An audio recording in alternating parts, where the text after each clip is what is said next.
nós escolhemos esse tema, educação, cultura e exercício do livre-arbítrio, trabalhando dentro de uma das chaves que o professor Mauri nos trouxe na palestra que ele fez para nós aqui em janeiro, e a chave era pedagogia da cultura espírita.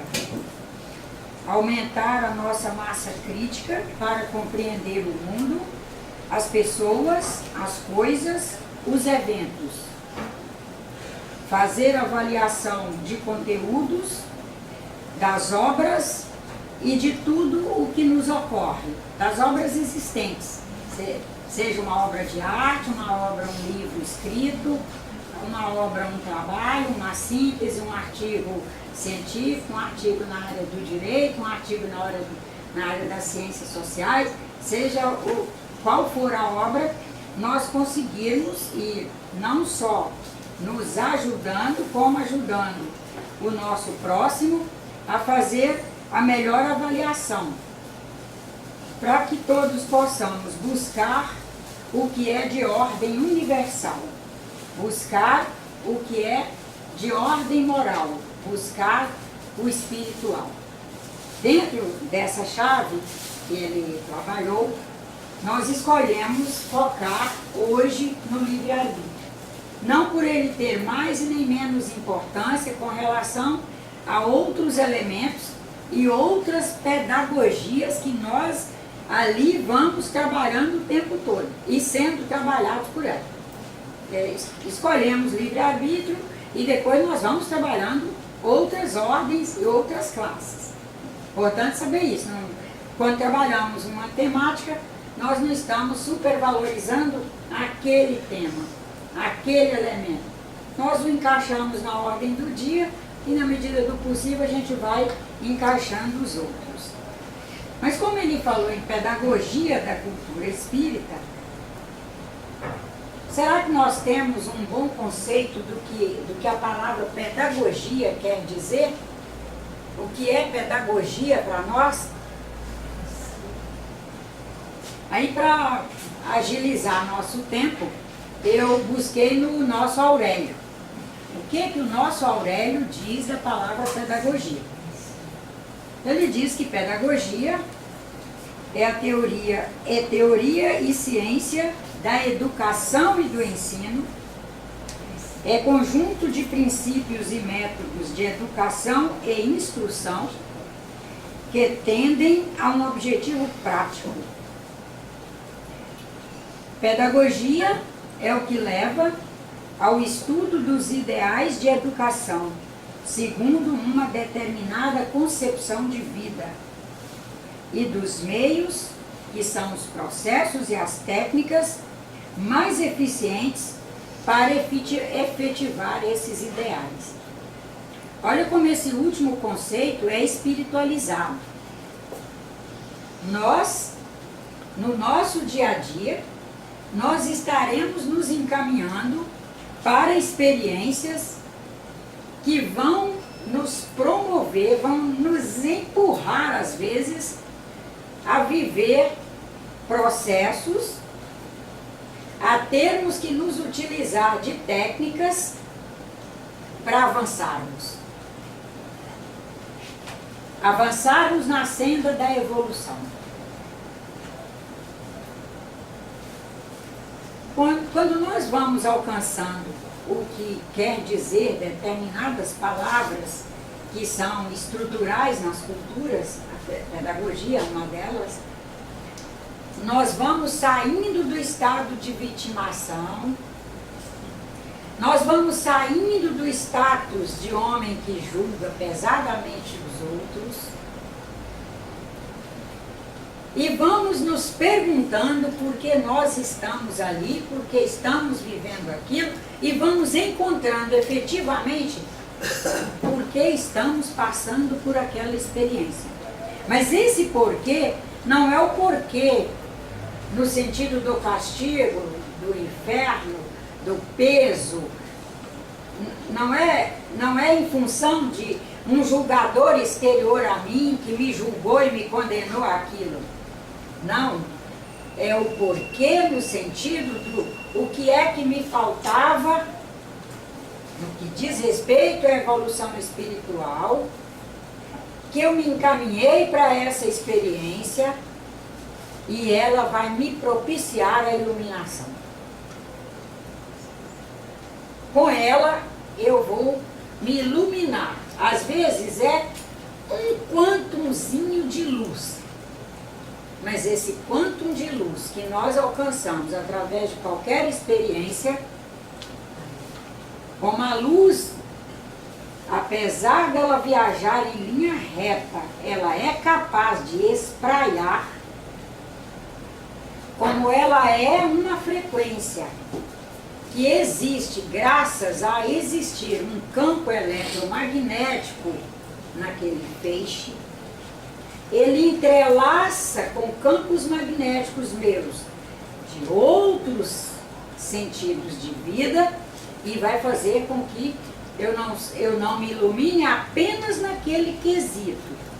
Vai me permitir já diminuir a obscurecência de outros elementos em mim e já trazer uma condição para, num próximo momento, iluminar.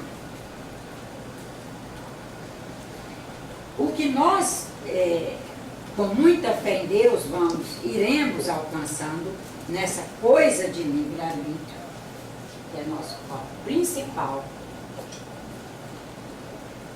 é de que essa arbitragem que cada um faz não é apenas na força do espírito, é na força do espírito encarnado dentro de uma cultura e que nessa cultura ele está sofrendo um processo de educação. Eu vou ler um trecho do Livro dos Espíritos que trata de livre-arbítrio para nós nos embasarmos melhor para trabalhar livre-arbítrio.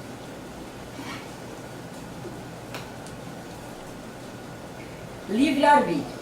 Para quem quiser reler em casa, está da questão 843 até a questão 850, que o Livro dos Espíritos ele é feito de perguntas e respostas. O homem tem livre-arbítrio nos seus atos? Ou seja, o homem arbitra sempre, o homem decide sempre os seus atos? Ou outros decidem por ele? Aí vem a resposta. Pois que o homem tem a liberdade de pensar, tem a liberdade de agir. Sem o livre-arbítrio, o homem seria uma máquina. O homem goza do livre-arbítrio desde o nascimento. Ele tem a liberdade de agir, desde que tenha a vontade de o fazer. Já entra a vontade, né? Nas primeiras fases da vida, a sua liberdade é restrita.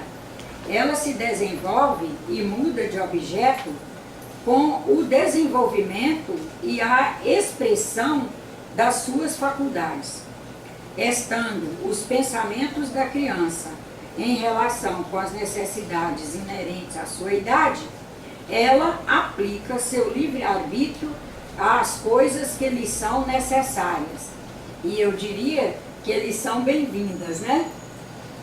Quem criou filho ou sobrinho ou trabalha no magistério percebe isso muito claramente. Liberdade de ser, o ser humano tem desde que chega ao mundo. E tanto que ele chora, ou ele ri, ele faz cara feia, ele ainda nem se assenta, mas ele já sabe mostrar com a cara o que ele gosta e o que ele não gosta, ele já está escolhendo suas expressões e já nos dizendo o que está bem e o que não está. E, portanto, ele já está arbitrando ali. Inclusive a nos motivar a repetir aquelas ações e aquelas cenas com ele, ou não repetir. 845, a questão. As predisposições instintivas que o homem traz ao nascer não são um obstáculo ao exercício de seu livre-arbítrio? As predisposições instintivas são as do espírito antes da sua encarnação. Conforme for ele mais ou menos adiantado, elas podem impedi-lo a atos repreensíveis, no que ele será secundado por espíritos que simpatizem com essas disposições, que o orientarão, mas não há arrastamento irresistível quando se tem a vontade de resistir. Lembrai-vos de que querer é poder.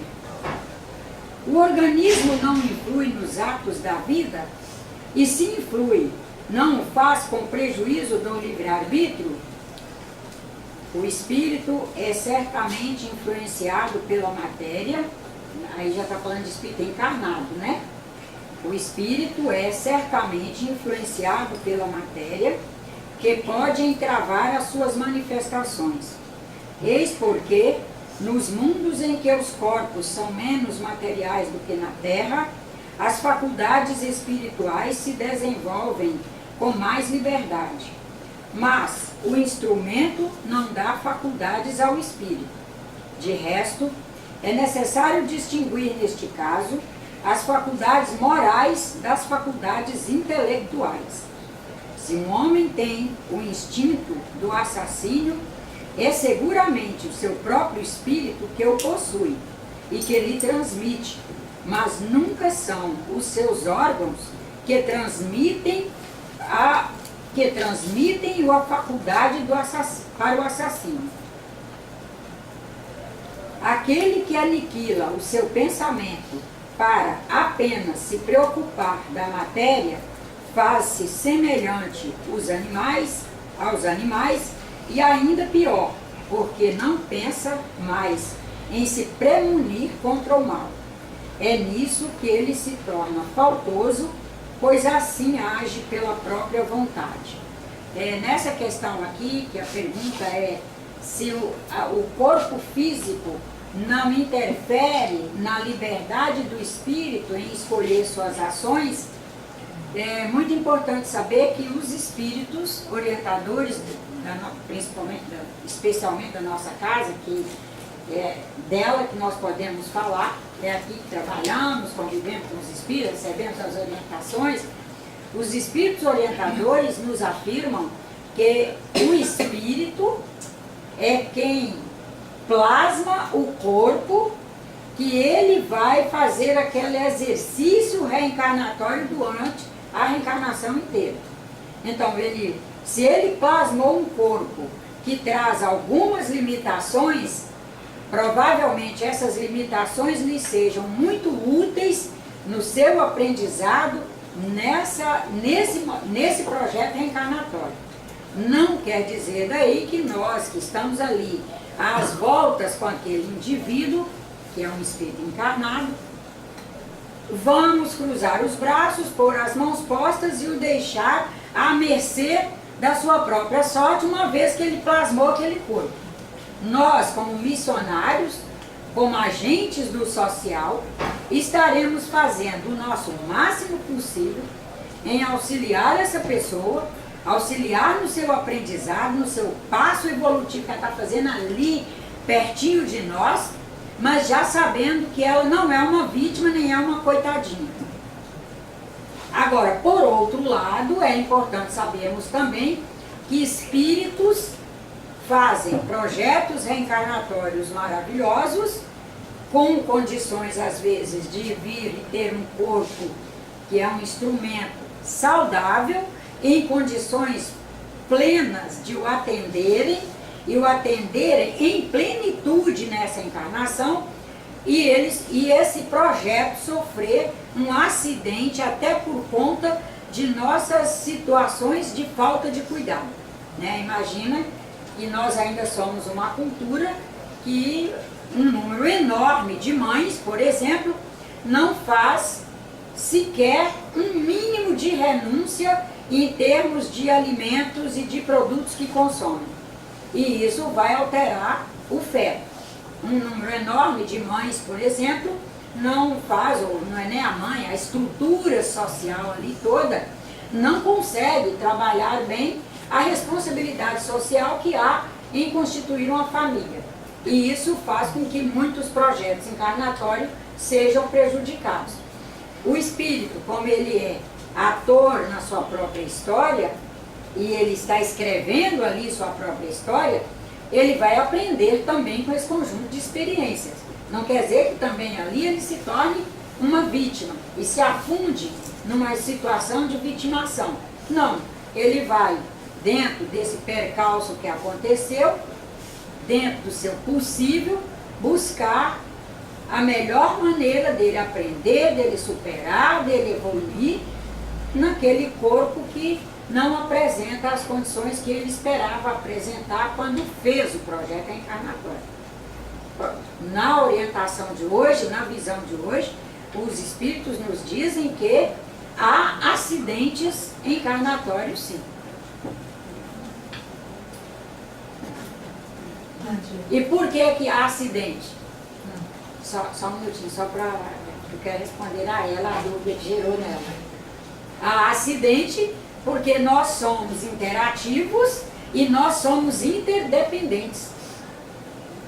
A interdependência gera em nós possibilidades de acidente. Eu sou interdependente de mim mesma, por exemplo, tenho o projeto de envelhecer uma velhinha saudável, só que eu sou interdependente da minha atenção. Eu posso descer isso aí desatentamente, sair pensando em outras coisas e não olhar o sinal e ser abovoada por um automóvel e ter uma fratura numa cervical e ficar tetraplégica. E não ser a velhinha saudável que eu poderia ser. Um acidente dentro da minha interdependência. E nessa interdependência, inclusive, contava do motorista estar coitado, em condições de frear o carro, parar a tempo, que eu, esbafurida, passei na frente. Agora vamos nas outras mais umas duas interdependências para ficar claro para você. Uma mãe está em dia fértil e ela não é consumidora de álcool a priori. Não é uma pessoa que consome álcool no seu dia a dia. Como ela não é uma consumidora de álcool, ela não produz adequadamente as enzimas que metabolizam o álcool. Aí esse metabolismo do álcool nela é devagar. Sendo devagar,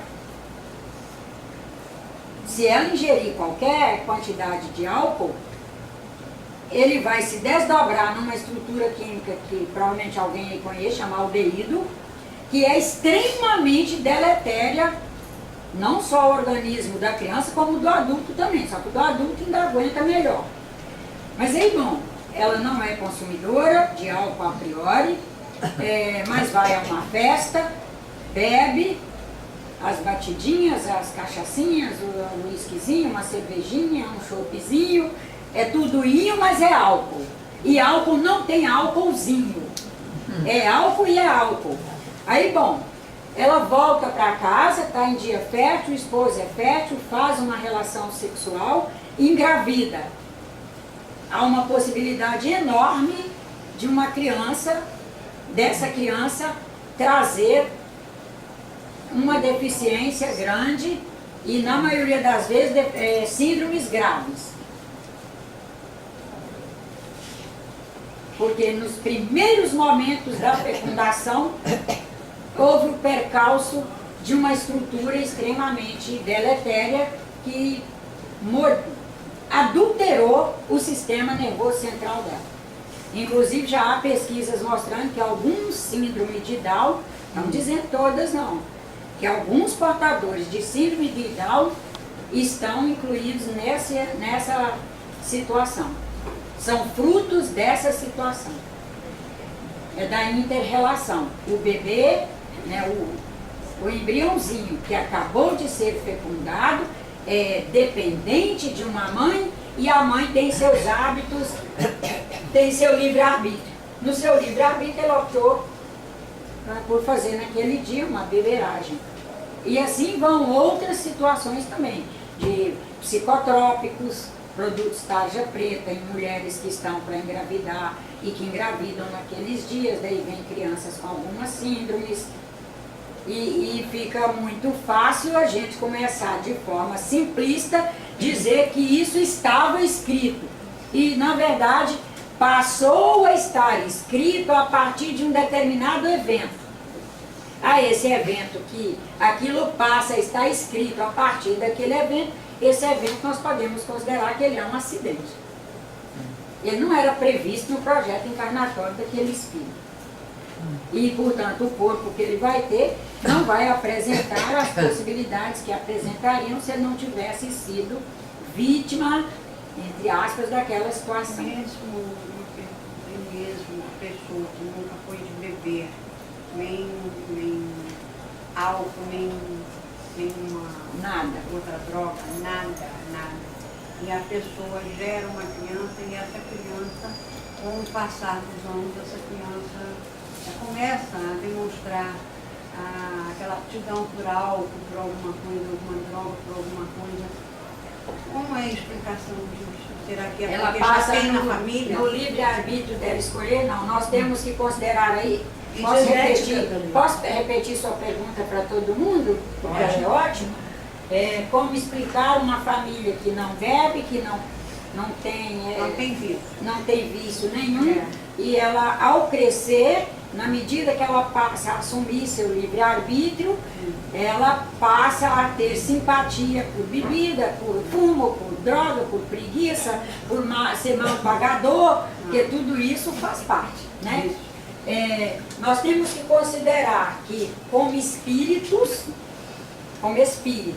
encarnados, nós estamos missionariamente na Terra e, de acordo com o nosso perfil psicossocial, com a nossa evolução, o nosso projeto encarnatório de missionário, nós podemos receber espíritos no seio de nossa família que vêm para nós sermos os semeadores de uma nova ordem na vida dele.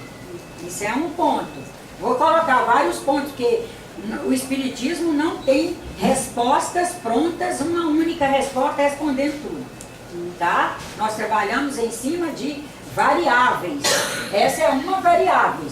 Missionariamente, fulano recebeu um espírito na casa dele que ainda traz essa vocação, e ali ele vai ser semeado ao longo de uma convivência naquela família e vai conseguir diminuir a sua vocação pelo álcool. Isso é um dos pontos. Um outro ponto aquele espírito que está numa família que não bebe, mas ele trazendo uma certa vocação, e a cultura é alcoolista, a nossa cultura é alcoolista.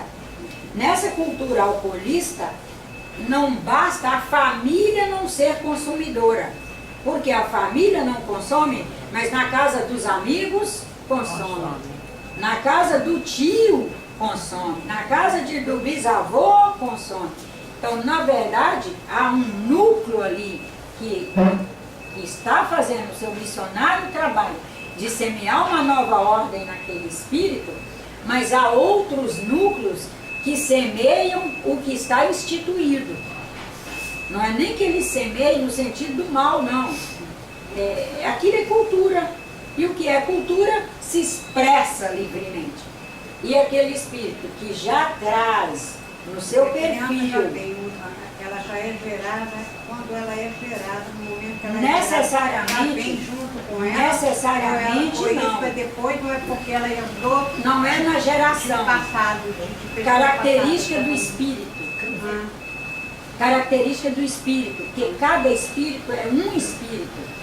E, por exemplo, eu posso ser de uma família onde 4 irmãos meus, 2 bebem socialmente, um já passou do socialmente, já é alcoolista, e eu ser quem de jeito nenhum suporta sequer provar álcool. Mas é característica do espírito. O espírito traz esta maturidade. Isso. O espírito é herdeiro de si mesmo. Então ele herda dele mesmo. Ele é herdeiro de seu próprio processo evolutivo. Ao longo da evolução, ele foi superando essa questão aí, essa questão é resolvida na vida dele. Ele não traz afinidade por álcool. Nenhuma. Como explica depois, mas tem que ter um... Não, mas os que desenvolvem depois, ele, como espírito, ele já trazia a potencialidade. Na família não reinava álcool, então ele não tinha como encontrar álcool ali. No momento que ele já vai para as festas sozinho, ele já tem o seu apartamento, ele tem lá a sua casa, ali ele arbitra sobre o seu espaço, que envolve esse espaço aqui, que é o espaço físico, bioquímico dele, o espaço de sentido dele e o espaço casa. E aí ele faz o que ele traz habilidade para fazer. E nós sabemos que estamos aqui semeadores. O que nos compete aí é todos os dias nos esforçarmos para ser o semeador da ordem do bem, para quando isso acontecer conosco, na nossa família, a gente diz assim, graças a Deus, eu não fui o semeador. Eu me esforcei para fazer o meu melhor, eu fiz o meu melhor. E ter a esperança da mudança para aquela pessoa. Não desanimar com ela. Não desanimar. Todos os dias ter uma mensagem de amor. De amor. A mensagem de amor vai ter momento que ela é uma mensagem pacífica, ela é calma. Vai ter momento que a gente tem que mostrar que ele está passando o limite. Ela vai ser mais enérgica. Ela só não vai poder sair do âmbito do amor. Fulano, eu estou falando com você para valer. Com todo o amor que eu te tenho e que eu tenho pelo mundo. Pelas pessoas, pelas coisas.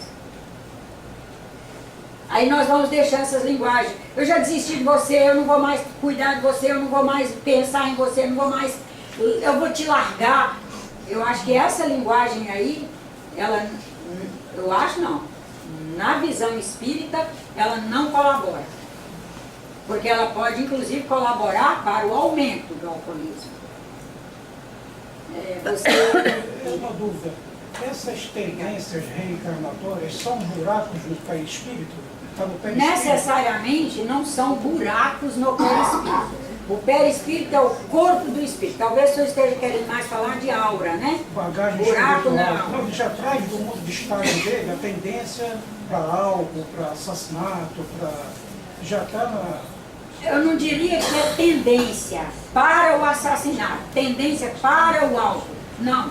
Ele não traz ainda fortaleza moral. É quando o livro diz aqui, aliás, a chave do professor Mauri diz valores morais, valores universais, valores morais, valores espirituais. Ele ainda não conseguiu constituir uma autoiluminação que permita que os valores morais, os valores universais, os valores morais, portanto, os valores espirituais, estejam tão densamente constituídos nele que formem, que o transformem num espírito que faz discernimento entre o que é bom para o espírito e o que não é bom para o espírito. Ele ainda não conseguiu. Nós não diríamos que são buracos, mas são... É uma situação em que os valores não estão tão claros para ele, ele não traz uma convicção que o permita enxergar com clareza tal que ele faça discernimento entre o que é bom e o que é ruim, e esse discernimento seja tão claro que o permita autocontrole e autoadministração. Que é o que nós temos que o tempo todo fazer, aqui ou em qualquer lugar. Autocontrole através da autoadministração. Por conseguirmos nos administrar, nós conseguimos nos controlar. E os dois caminham juntos, esse binômio. A pessoa ainda não consegue isso. Sempre reincidindo, né? Reincide. Assim, ela até está bem ali comigo, né? Eu, essa moça, não consumimos de jeito nenhum e tal, e ele gosta da gente, ele fica bem conosco, fica bem. Agora, no momento em que ele for para a Siva, e a Siva já tiver assim, mínimo que é comemorar o aniversário e tomar um copo de vinho. O copo de vinho da Silva abrirá a porta para ele. Não vai abrir a minha. Eu vou chegar lá, vou jantar com a Silva vai tomar seu copo de vinho, eu não vou gostar daquele cheiro de álcool, o cheiro de álcool é desconfortável, não vou gostar do cheiro do álcool dela, vou enfiar a alface pelo nariz afora para o cheiro do álcool não entrar no meu nariz, vou comer meu saladão, e aquilo não vai mexer comigo no sentido de, vou pelo menos provar, ver que gosto tem, entendeu? Enquanto ele, o copo de vinho dela, ele já vai sair de lá querendo tomar mais. Ele participa da garrafa dela, ela toma um copo, ele toma 3, e ele sai de lá e quer complementar. Porque ainda não está constituído espiritualmente nele uma estrutura vertical de adensamento dos valores para ele não precisar daquilo. Quem é dependente de carne aí sabe disso. A pessoa sabe que faz mal, mas tem dia que ela não aguenta, ela come. Quem é dependente de fritura, porque dependência a gente que coloca sempre as piores coisas. É da terra, essa cultura de fazer um olhar grande para o que é o alvo. E aí as outras coisas vão fluindo, inclusive tendo a liberdade da fluência. Dependente de fritura. Quantos na nossa família não poderiam de maneira alguma comer fritura, mas como eles são dependentes da fritura, ele não vence. Dependência de açúcar. Mas no caso do álcool, não tem no caso do obsessor, também se beneficia porque vai beber por indução junto com... Olha aqui o que o nosso livro diz de obsessor. Não está falando a palavra, mas está falando, está nos educando a rever essa coisa de obsessor. Vamos lá. E é a obra da codificação, tá? É em quem nós realmente nos respaldamos. Quer dizer que essa casa não se respalda em romance, nem que seja o melhor médium do mundo. Nós temos todo o amor, toda a consideração, toda a estima, todo o respeito pelo senhor Francisco Cândido Xavier. Um médium maravilhoso.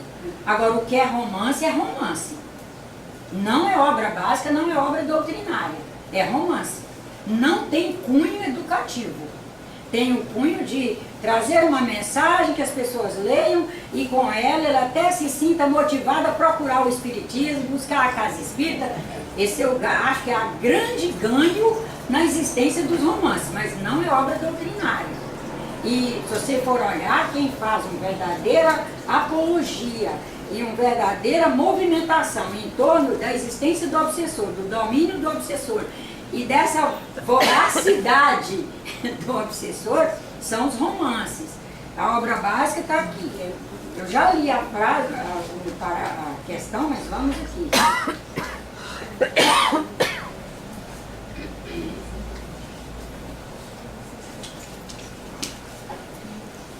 O homem goza de livre-arbítrio desde o nascimento. Se não for essa, eu leio a próxima, tá? Porque é uma das que eu já li.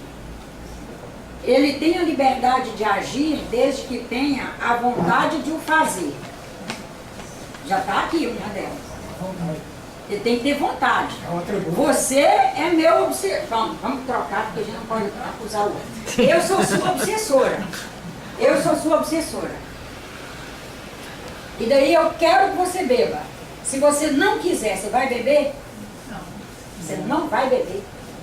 Tem que ter a vontade, né? Agora vamos para outro caso. Eu sou obsessora dessa senhora na preguiça e no desmazelo.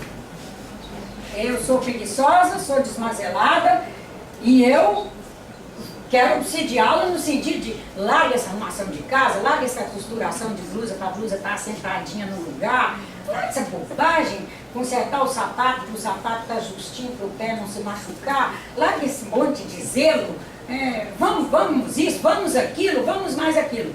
Eu vou conseguir se ela não quiser? Bernardo, cuida de sua vida, eu estou cuidando da minha roupa, da minha blusa, da minha casa, da minha geladeira, do meu fogão, eu gosto limpo e vai ser limpo. E vai ser arrumado, e a blusa é no lugar, e vai ser no lugar. É isso. O espírito desencarnado é a mesma coisa. O espírito desencarnado é mais ainda. Porque ele se comunica conosco através do pensamento. É nosso maior poder. É o nosso pensamento. Ele não vai chegar e fazer o que não queremos. Se é que nós podemos falar em obsessor, eu não falo, nem uso essa palavra, mas aqui exemplificando. Se é que podemos falar em obsessor, nós podemos falar em compartilhamento de vontades. Exato. A Célia quer trabalhar casa espírita e eu quero trabalhar casa espírita. E eu quero muito trabalhar uma casa espírita e tem um grupo que quer trabalhar comigo. Estamos ali nos obsediando, um ao outro, trabalhar um centro espírita. A Célia aparece num momento em que ela acabou de fechar um negócio e que ela quer trabalhar, mas ela não quer, naquele momento da vida dela, trabalhar numa pressão de uma empresa longe de casa, porque ela tem uma mãe idosa, ela tem 2 filhos, eles estão adolescentes e tal. E a Célia faz a obsessão por aquela vaga que está aberta aí no centro, está precisando de uma secretária, ela obsedia a vaga e a vaga a obsedia. Estão aí numa relação harmônica maravilhosa, trabalhando na casa. Houve um compartilhamento de necessidades, compartilhamento de vontades. É por frequência. E é por frequência. Quando fala em compartilhamento, nós estamos falando em frequência. Eu tenho que emitir uma frequência assemelhada à dela. Como a minha é completamente fora, a minha é do desmazeiro e do não trabalhar dela. É o contrário, não houve compartilhamento. Ela ficou na dela e eu estou na minha. Os espíritos encarnados são a mesma coisa. E outra coisa que nós espíritas precisamos, nessa coisa de livre-arbítrio, colocar em revista, é espírito, por ser uma ordem inferior em nível de evolução, ele não está, como nós espíritas falamos por aí, é duro isso, é lastimável. Eu diria que é lastimável ver isso acontecer. Como se nossos irmãos menos evoluídos do que nós estivessem atrás de qualquer paredezinha dessa, nos espreitando para prejudicar. E não é isso. Porque Deus é Deus. Isso é considerar Deus completamente incompetente. Colocar pessoas à mercê de forças que elas sequer enxergam e que estão aí espreitando para levar para o pior. Partindo do princípio que somos Ninguém irmãos. endossa isso hoje. E muito especialmente os físicos não endossam. É a nossa madre. A física é a nossa madre, nossa madrinha em matéria de filosofia, e religiosidade e percepção de espaço. Nós somos nós somos partículas quânticas livremente vivendo, compartilhando nossos campos, compartilhando. Queremos mover um centro espírita, queremos que ele funcione. Viemos para uma casa, precisamos de uma secretária, tem que ser honesta, tem que querer abraçar a doutrina, querer abraçar o humano, querer abraçar a causa humana. Começa a compartilhar campo. Vai aparecer alguém para vir trabalhar. Compartilhamento de campo. Eu quero, agora vou falar uma coisa horrível, mas tem que ficar bem claro isso. Eu quero assassinar Ana Maria. Vão existir as partículas que compartilham esse campo comigo, e ao compartilhar, nos tornamos fortes, e eu consigo inclusive alargar o meu cognoscional nessa área para desenhar, não só, primeiro vem o imaginário, imaginar, desenhar, estruturar e montar o plano para fazer o ato.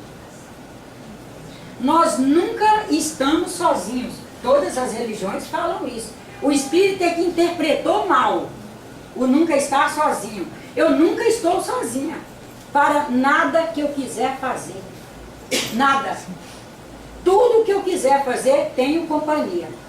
Agora, as coisas ligadas ao bem, e quanto mais grandioso for o bem, mais tempo vai levar e mais dificuldade eu vou ter, não porque me falte compartilhamento, é que o bem é o novo. O bem é sempre o novo. Mas por que é tão difícil? É tão difícil que você tem que criar lá no invisível a estrutura para materializar e ele se tornar visível. Vamos pensar num visível hoje que a gente tem que melhorar. O visível da esperança no sentido de sociedade e de nação. Tornar material uma visão de nosso país enquanto nação e de que somos uma sociedade que, com todas as nossas dificuldades, é organizada. Há um nível de organização nela. E a gente começou a dizer que não tem organização, que isso aqui não tem nada, que não vale nada, que não sei o quê, que não sei o quê. Para nós mudarmos isto, nós vamos levar muito tempo. Primeiro, porque dentro de nós mesmos falta um adensamento dessa convicção.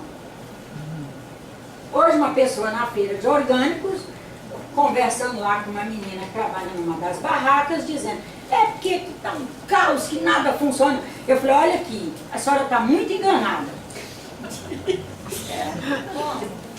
A senhora está numa feira maravilhosa de produtos orgânicos, que eu confio que são, que conheço, os organizadores e a feira. Para essas mercadorias estarem aqui hoje, pessoas se organizam todos os dias, madrugam, anoitecem no mato, madrugam no mato, colhem essas coisas, carregam para cá, num sistema muito organizado. Organizado o carro que carrega, organizado quem planta, quem capina, quem molha, quem colhe. Eu estou comprando aqui organizadamente na frente da senhora, eu não estou fazendo caos, não estou participando de caos. A senhora está enganada. E aí cala todo mundo, eu compro minhas coisas e vou embora. Aí você deixa a mensagem. Você vai dizer que nós estamos num caos, numa feira de produtos orgânicos? Não, aí tudo bem. Mas eu acho que ela generalizou, assim, na feira orgânica tudo muito organizado. Mas no Mundial também, para a classe que quer o Mundial. Para Zona Sul, organizado para o Zona Sul. A boca de fumo da ladeira de não sei onde, organizado para quem busca lá.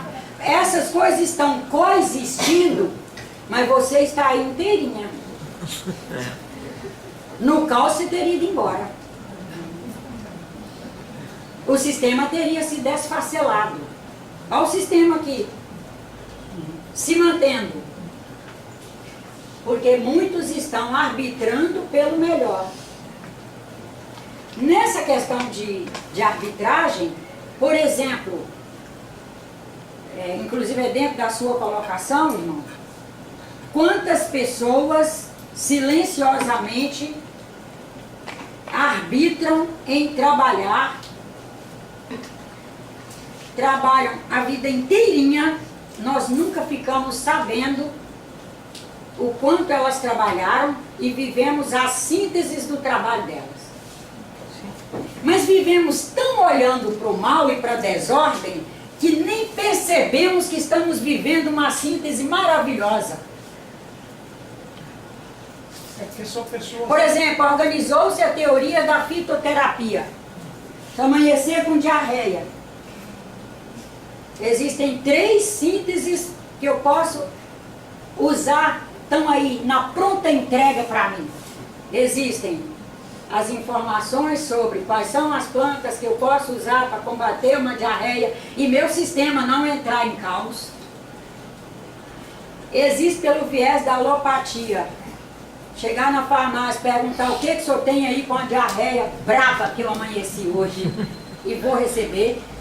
E ainda tem a loja da homeopatia. Nós temos noção de como as pessoas arbitraram para chegar a essa síntese que nós vivemos. Ah, meu Deus, meu filho está subindo os Andes de bicicleta sozinho. Estou preocupada. Aí ele passa num lugar que tem um sinal, vê minha mensagem. Oh, mãe, eu estou vendo aqui suas mensagens. Oh, eu estou bem, está tudo bem. Está tudo bem, mãe. Estou seguindo, estou em tal lugar. Eu tenho noção para chegar a essa síntese e valorizar e agradecer. A gente não tem. A gente só olha quem arbitra o mal.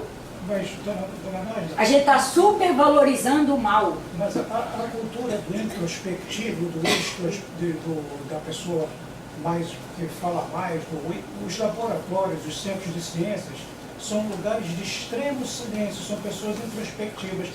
Por isso que elas não são reconhecidas, elas trabalham...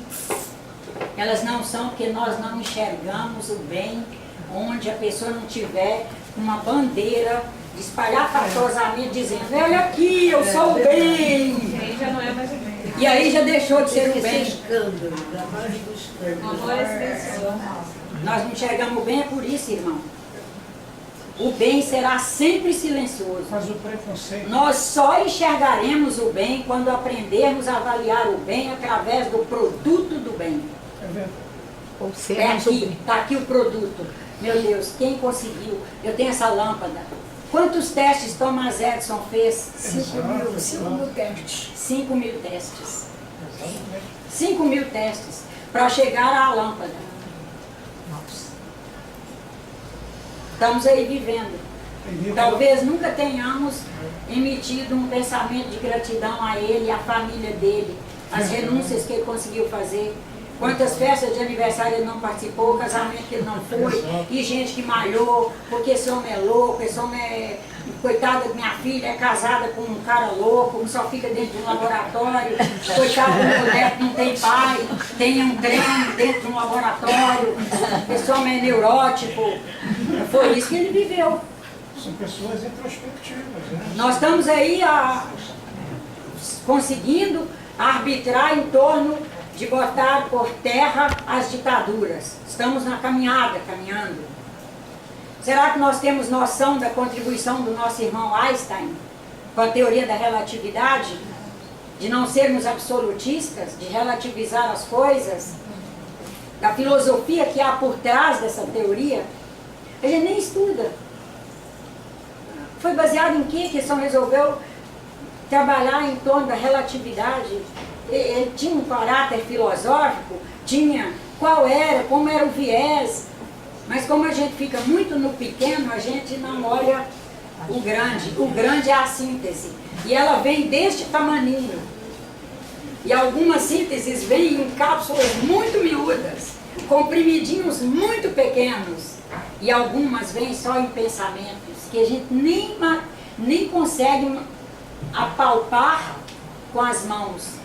Apalparemos com os sentimentos.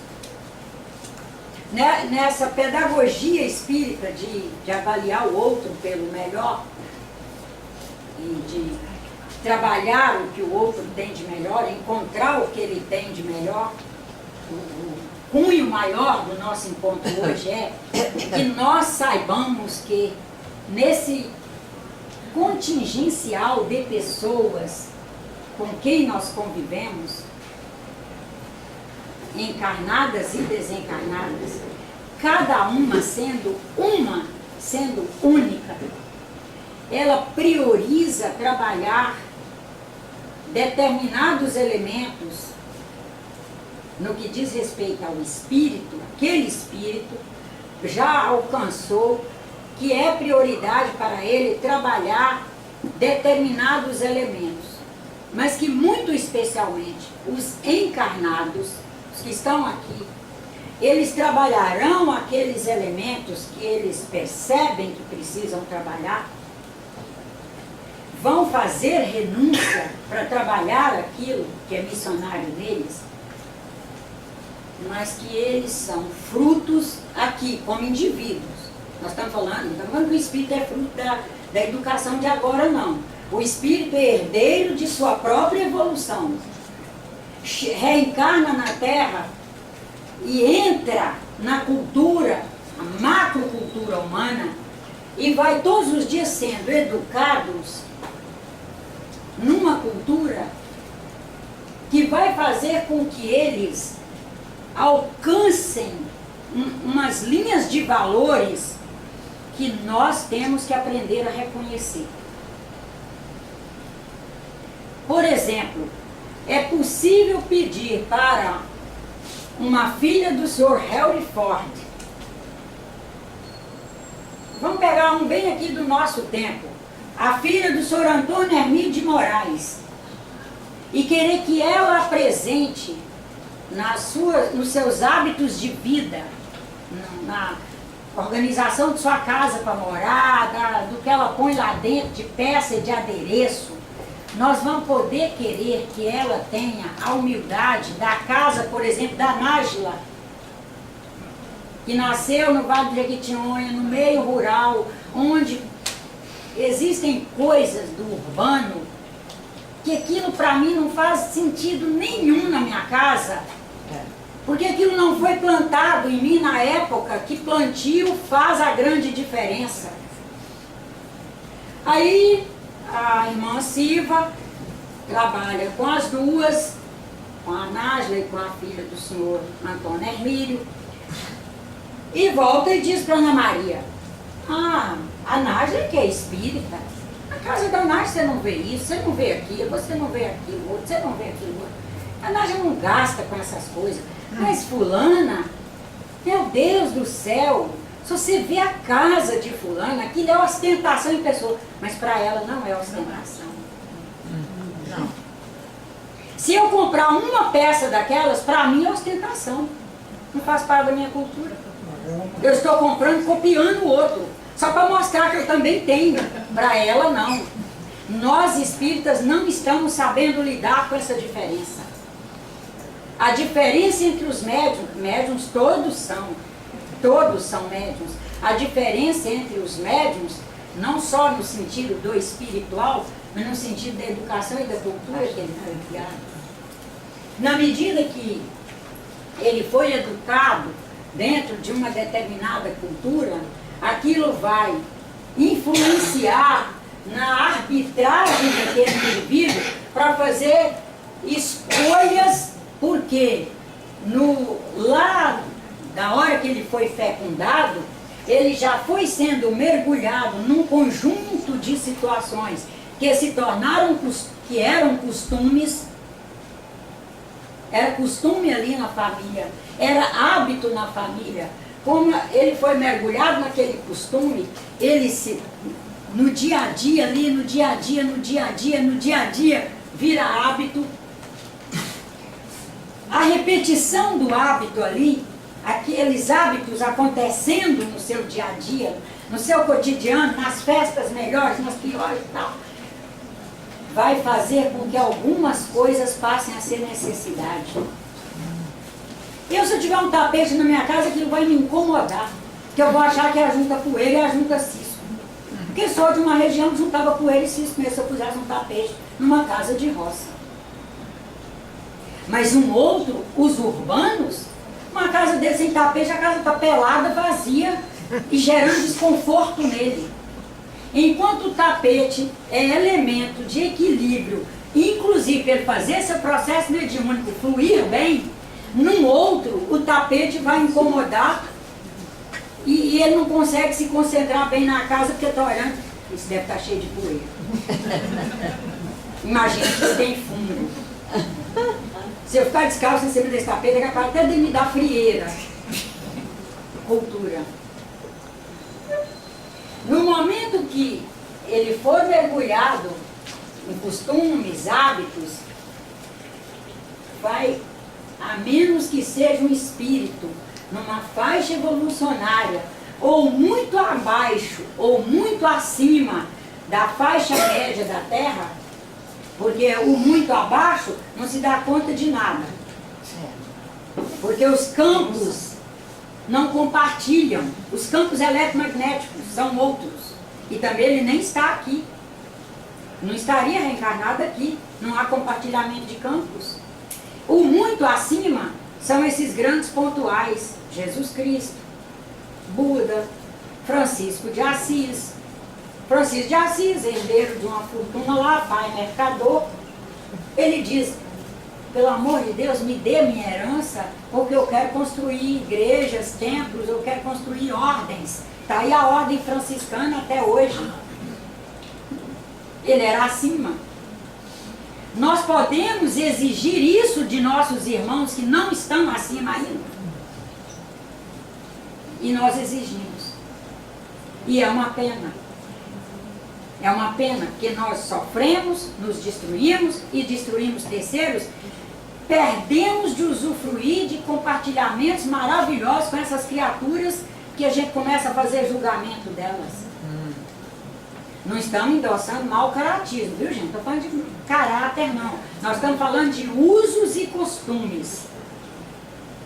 Que se chegarmos na casa de qualquer um, e a casa é uma beleza de casa, e peças lindas, caríssimas, obras de arte, aquilo complementa aquela pessoa, se ela viver humildemente aquilo, e pode saber que ela está preservando a história da humanidade. Preservando a história da humanidade. Quem sabe nossos netos terão a oportunidade de ver aquelas peças que eles conseguiram, vamos dizer, arrebanhar, fazer fundações e deixar aí para a humanidade depois ler a sua história. Mas se nós não estivermos atentos, vamos passar lá, vamos olhar rapidamente, não sabemos nem o que a pessoa tem de objetivo naquilo, por que ela põe aquelas peças, por que ela as traz para si. A gente pensa que é para si, mas na verdade ela está recolhendo, e muitas delas têm sentido de preservação. Estou recolhendo que eu não vou deixar por aí para se perder. No momento que passou, no momento em que ela tinha necessidade da peça, que ela não tinha feito um adensamento ainda, era uma necessidade artificial. Quando ela faz um olhar através do vertical, ela vê de cima, e do longitudinal, que ela viaja mais longe, e ela olha de cima e por todos os lados, e ela faz essa visão transdisciplinar maravilhosa, já é uma necessidade natural. Natural porque agora ela faz tudo isso no sentido de preservar a história da humanidade. Que nossos netos consigam ver aquilo. São pessoas que recolhem, compram e fazem fundações e deixam aí para a humanidade. Mas nós, se não estivermos atentos, nós olharemos para eles no momento que eles estão recolhendo e catalogando e guardando, nós olharemos como se eles fossem consumistas. Ou maníacos. Ou maníacos. E nós temos que ter cuidado, porque os espíritos estão aí nos dizendo que provavelmente em um quarto de século, uma pessoa, os médiuns com uma faculdade mediúnica mais avançada, pegarão um pedaço de asa de xícara e lerá a história da época, e não só da época, lerá junto a história de quem moldou, quem fez, perfis inclusive psicossociais. Psicometria? Hã? Psicometria? Isso é, mas só que em nível de alcance de muita gente. Teremos a história da humanidade, por exemplo, a história da evolução da Terra, na Terra, como que caminhou. Através de um toque meu, ler alguns perfis. Através do toque da dona Phyllis, que pegou naquela xícara, outros. Através do seu, que também tomou um cafezinho naquela xícara, que aquele pedacinho de asa está ali, outra. E que nós teremos mais e mais irmãos guardando coisas, e nós temos que ajudar essas pessoas a fazerem o equilíbrio para elas serem os arquivos da humanidade em nível de excelência. Não estamos dizendo aí que nós estamos achando que as pessoas têm que amontoar suas casas e trazer tudo. Não é isso, não é um consumismo destruidor, também não é um amontoamento de coisa. Nós estamos dizendo que nós temos que reconhecer a diferença, especialmente que existe entre espíritos, projetos missionários, projetos reencarnatórios, condições missionárias, vieses missionários.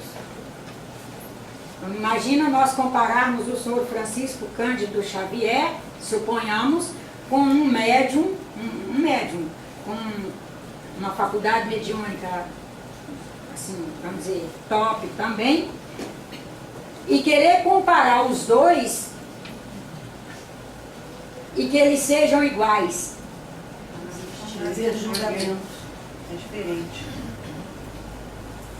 Cada um teve uma mãe, um pai, uma avó, uma estrutura de família, uma política de vizinhança, uma educação na infância. Pelo poder aquisitivo, desenvolveu habilidades e suprimiu outras, inclusive por defesa pessoal mesmo. Imagina uma pessoa na condição de seu Francisco Xavier, se ele resolvesse não ir suprimindo, através de todos os dias reprimir em si. Não é repressão no sentido pesado, ruim não, viu gente? É a repressão no sentido de que, na medida que vai descobrindo sua real missão, vai deixando de valorizar determinados comportamentos, e eles vão sendo, em função disso, ficando em segundo plano, e outros vão vindo para primeiro. Isso vai causando uma certa repressão, que vai ao longo do tempo fazer a supressão. Vai suprimir aquela prática, aquele comportamento vai estar ali arquivado como registro, o espírito não perde, como registro vai estar ali, mas ele não vai fazer a prática, aquilo não faz parte do cotidiano dele, da linha de necessidades. Hã? Ele que reprime, mas não, para não ter a evolução. Não, para aquele comportamento ser suprimido. Suponhamos que ele fosse um espírito que trouxesse um pouco de necessidade necessidades artificiais. Às vezes um espírito traz um certo conjunto de necessidades artificiais. Trocar a calça, trocar o sapato, trocar a camisa, trocar o guarda-roupa, porque entrou o verão, porque entrou o inverno, porque entrou isso, porque entrou aquilo, e entrou mais um vento e tal. Mas aí ele quer, como espírito, suprimir isso do seu perfil espiritual. Ele quer deixar de lado. Ele vai escolher uma reencarnação numa região que aquilo não vai ser favorecido, numa família bem sem condições econômicas. Ele vai aprender a ser feliz de ter comidinha, uma blusa de flanela xadrez para proteger um pouco do frio, um chinelo, não vai ter nem sapato fechado, mas com o chinelo ele já vai aprender a esquentar o pé, chegando ele perto do fogo, ou caminhar mais ligeiro, ou fazendo movimento com ele. E ele vai desenvolvendo métodos de se administrar e de viver bem com muito pouco. Aí vai suprimindo aquilo que ele realmente, reencarnatoriamente, quer suprimir. Mas quando ele for adulto, ele vai ser um adulto que ele treinou a si mesmo para viver de forma muito modesta. Mas você não vai poder dizer que, por ele ser uma pessoa muito modesta, que o senhor Fernandes ali, que é um médium, que faz um trabalho maravilhoso, que tem um processo de renúncia, faz um processo de renúncia enorme sobre o capital que tem, sobre bens que tem, destina aquilo também, os frutos daquele patrimônio, ele destina à humanidade, mas ele vive lá num apartamento, no 10º não sei o que andar, vista para não sei aonde, móveis e obras de arte, não sei o que da melhor qualidade. Você não vai poder dizer que esse médium aqui é que é bom e que ele não, porque ele não faz renúncia. Ele faz renúncia. Só que a história de vida dele nessa última encarnação o levou a apreciar aquela estrutura ali. Aquela estrutura faz parte da cultura dele. É o caso E de- cultura é cultura. Nós não conseguimos viver sem a nossa cultura. Seria o caso de a pessoa ter as coisas que tem, mas ela continuar também simples. Esse fato também ocorre. E que simplicidade não quer dizer que você abra mão de todo o seu patrimônio. Simplicidade está na alma. E nós temos que aprender a separar isso. Porque nós estamos já uma cultura vivendo 10 bilhões de sócios juntos. São 10 bilhões de perfis que se administram fruto de uma educação e de uma cultura. E nós temos que, com muita fé em Deus, aprender a entender, aprender a compreender, para conseguir expressar amor ao próximo, para conseguirmos ser caridosos e ir diminuindo as expectativas que nós fazemos com relação a terceiros e manter nossa esperança sempre. Esperança. Através de um processo de autocontrole, autoadministração, olhar para o próximo como nosso irmão. Ele é meu irmão. E se ele é meu irmão, ele é tudo que eu sou. O que eu disser dele, eu estou dizendo de mim mesmo.